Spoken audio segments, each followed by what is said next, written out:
បាទជំរាបសួរពុកម៉ែបងប្អូនយើងវិលត្រឡប់មកជួបគ្នាសាជាថ្មីដោយវីដេអូប្រហែលថ្ងៃនេះរអួលប្រព័ន្ធធាតុអាកាសអញ្ចឹងខ្ញុំឲ្យជាមុនគេថាមួយមេនេះគឺជាមុនគេថាហៅលុយហៅលៀបហៅទ្រព្យសម្បត្តិស្នេហ៍ព្រះសីវលី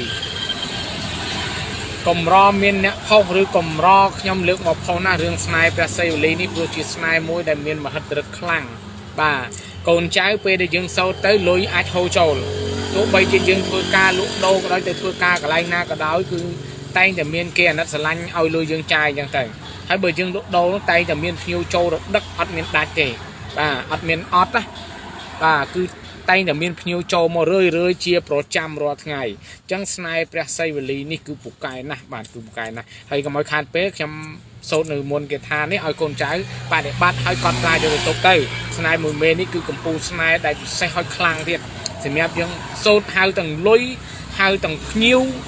ហៅទាំងមនុស្សគ្រប់ប្រុសស្រីហ្នឹងគឺឲ្យមកចូលនៅហាងរបស់យើងហើយនាំនៅលុយមកឲ្យយើងទៀតបាទអញ្ចឹងពិសេសណាកូនចៅហើយកត់មួយខ្ញុំអានមួយទេដើម្បីឲ្យកូនចៅងាយស្រួលកត់មៈអឧសីវលីព្រមាចិត្តតាំងចិត្តមនុស្សប្រុសស្រីទាំងឡាយទូទាំងខែនដីប្រតិពីបាទមនីម៉ាអកច្ឆាហេឲ្យគេស្រឡាញ់គ្រប់គ្នាឧមៈនាំគ្នាចូលមកអមៈឧបូជាអញ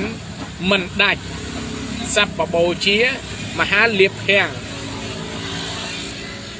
ភវន្តុមេបាទសัพពបូជាមហាលៀបភាំងភវន្តុមេអានេះខ្ញុំបញ្ជាក់ចុងក្រោយណាបាទភវន្តុមេអញ្ចឹងកូនចៅសូត្រឲ្យព្យាយាមកត់ទុកស្នេហ៍សីវលីនេះគឺជាកំពូលស្នេហ៍មួយដ៏ពូកែខ្លាំងណាស់ពុកម៉ែបងប្អូនហើយបដិបត្តិធ្វើតាមទៅបាទសូមអរគុណ